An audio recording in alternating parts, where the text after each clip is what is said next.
Bonjour mes chers Verseaux, je vous remercie de me retrouver pour ce taroscope du mois d'août. Je vous remercie d'avoir été si nombreux à laisser un commentaire en réaction au dernier taroscope. N'hésitez pas à le refaire ce mois-ci, comme je vous expliquais. Ça fait du bien d'avoir un retour sur toutes ces vidéos où je parle toute seule.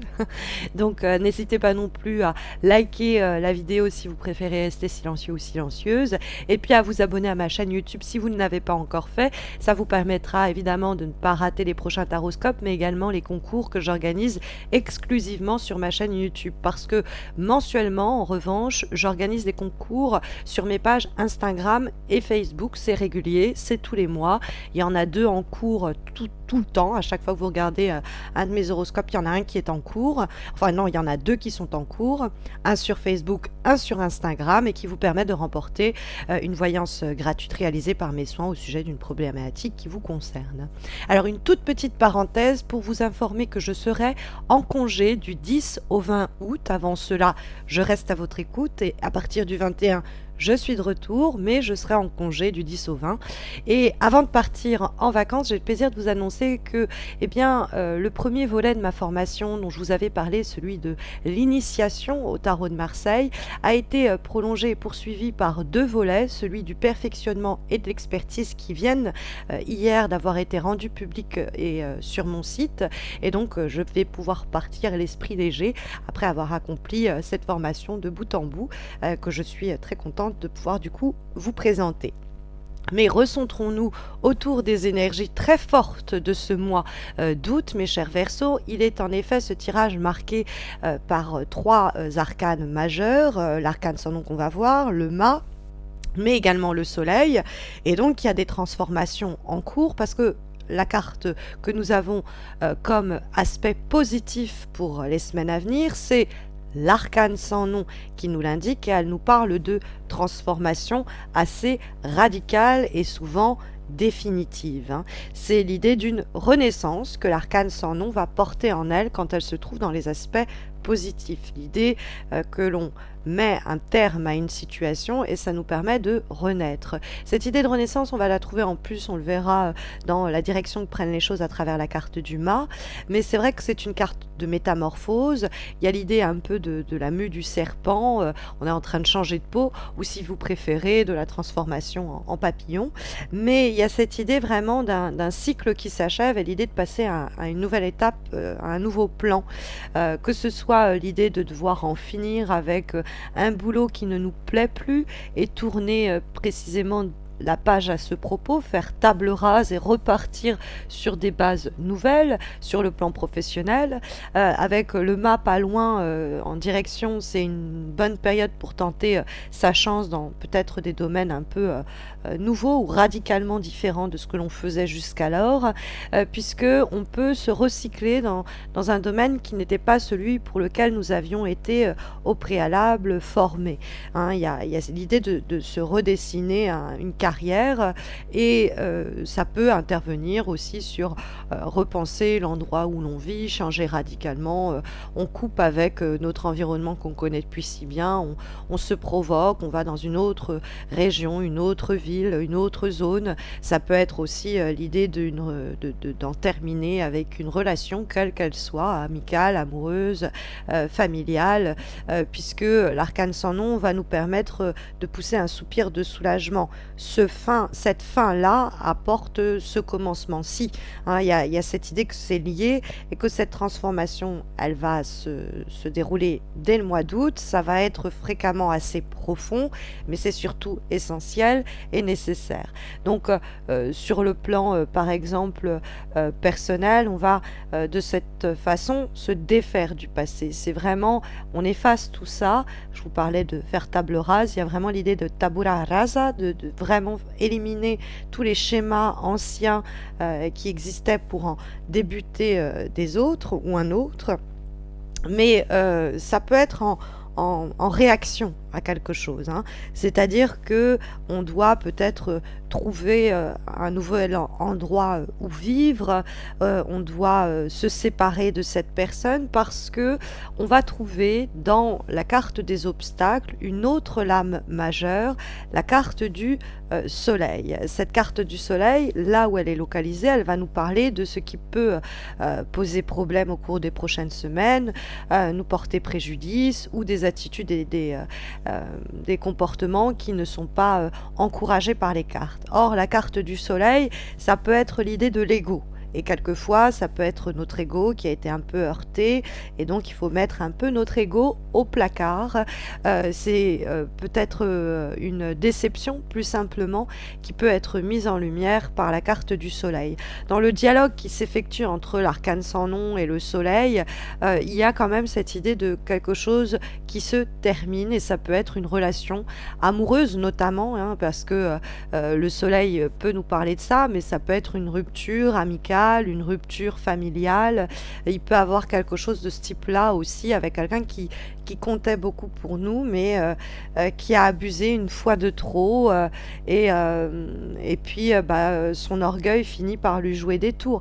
Il faut faire attention à que ce soit pas notre propre orgueil qui nous joue des tours et on est trop susceptible, trop émotif, et du coup on conduit une situation à sa fin malgré nous. Mais j'ai envie de dire, si l'arcane sans nom se trouve dans les aspects positifs, c'est que c'était inévitable et même nécessaire et essentiel pour vous.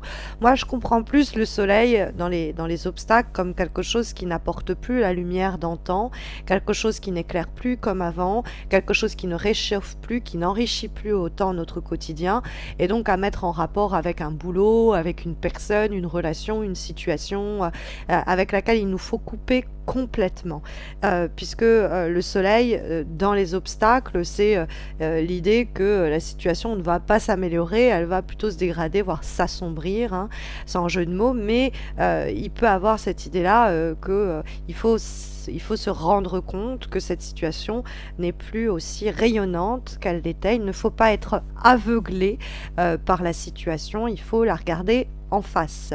Et si on essaye en face de nous aveugler précisément, eh bien il faut couper court, hein, mes chers Verseaux, c'est ce qui vous est le plus profitable. Après, le soleil dans les obstacles, ça peut être une vraie déception, c'est-à-dire un échec, hein, quelque chose qui se vit en tout cas comme un échec, qui est subi comme un échec.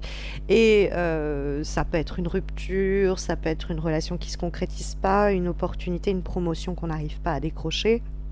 Et c'est finalement peut-être la sonnette d'alarme, le signal qui nous dit que, bon, si on veut des changements, il va falloir peut-être les trouver ailleurs, puisque on va avoir en termes cette fois-ci de vibration la carte du 9 d'épée.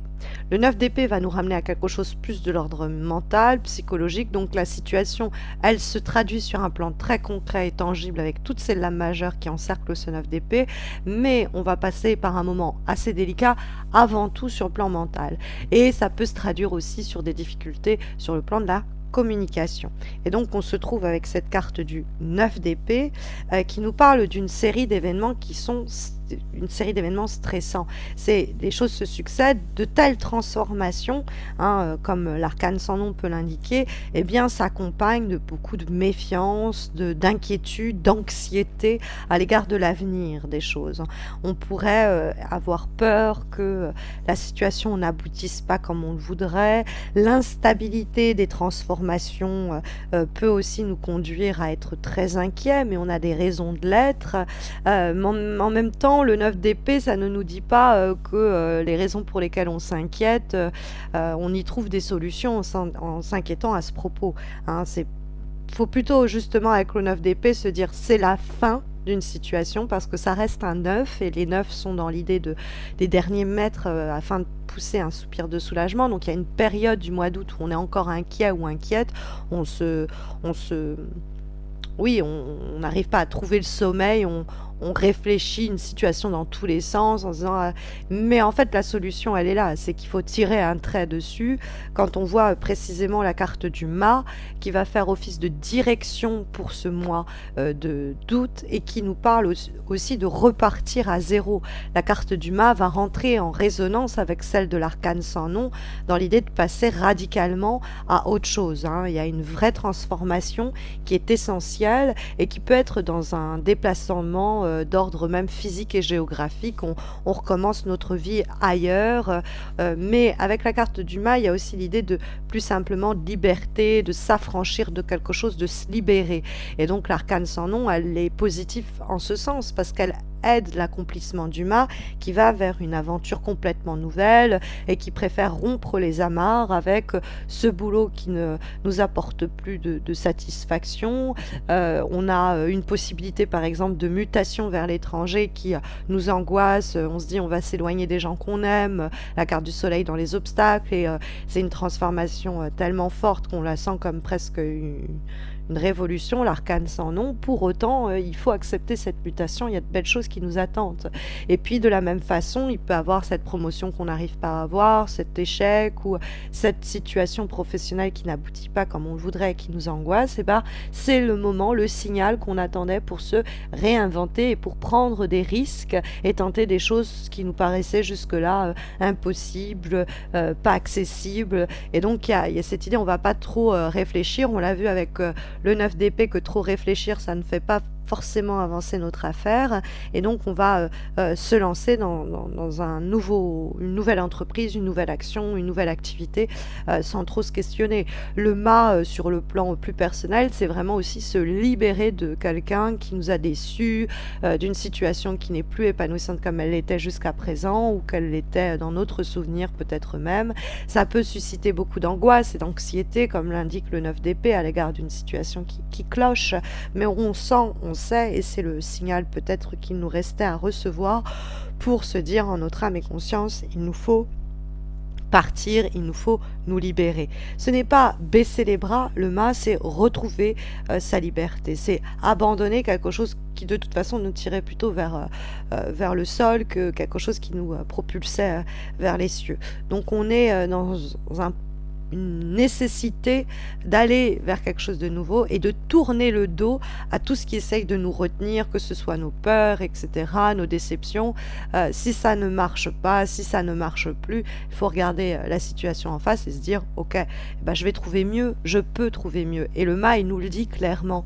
Et l'avant-dernière énergie que nous avons pour ce mois d'août vient nous le confirmer, mes chers Verseaux. Nous avons une lame issue de l'oracle d'Ama-Am et nous avons la carte croire en soi, se faire confiance au fond, hein. C'est une carte qui nous parle de la confiance en soi, d'oser être soi-même, d'être loyal au fond envers sa propre vérité, ce que l'on veut et cheminer sans peur, hein, vers, comme le mât, de nouvelles aventures, de nouvelles histoires, de nouveaux projets, de nouveaux défis qu'on va oser se lancer, qu'on va oser créer, hein. Il y a cette idée d'aller chercher l'inattendu et le mât nous confirme ça. Donc il y a une sorte de redite entre croire en soi et le mât qui nous pousse à aller vers vraiment la découverte presque de soi en coupant court avec des situations obsolètes, avec des situations qui sont peut-être finies, terminées, achevées, qui ont suscité peut-être un peu d'angoisse, mais qui sont en réalité tout autant ces fins, tout autant de tremplins vers un nouveau départ personnel. La parole qui est associée à la carte croire en soi est la suivante: croyez en vous. Ayez confiance en vos capacités. Sans une confiance humble mais raisonnable dans vos propres pouvoirs, vous ne pouvez pas réussir ou être heureux. Donc c'est l'idée qu'il faut se donner une chance, il faut croire qu'on peut faire mieux, qu'on peut être plus heureux, qu'on peut trouver mieux. Et c'est à portée de main, je dirais, au cours des prochaines semaines.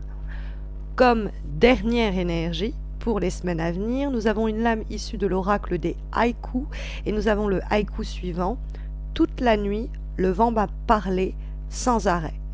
Et donc, c'est une carte qui nous parle encore de quelqu'un qui n'arrive pas à trouver le sommeil, un peu comme le 9 d'épée. Il y a peut-être des insomnies qui arrivent au mois d'août, ou quelque chose vous inquiète et vous cogitez à ce propos-là, sans arriver à établir quelle est la réponse, la décision la plus juste, et on vous sent encore un peu hésitant. Alors, c'est une carte qui nous dit justement qu'il faut faire preuve de patience et être réceptif, même si tout à un moment, comme le 9 d'épée l'indiquait, semble confus. Le moment va venir au cours du mois d'août où les choses vont se mettre en place d'elles-mêmes et vous aurez la preuve par l'action que vous pourrez déclencher un mouvement que la carte inspiration décrit comme libérateur. Et là, on est pile poil dans ce que le mât allait également chercher. C'est un fourmillement d'idées que l'inspiration va décrire et qui va nous propulser vers un nouvel élan. Hein. C'est une carte d'ouverture.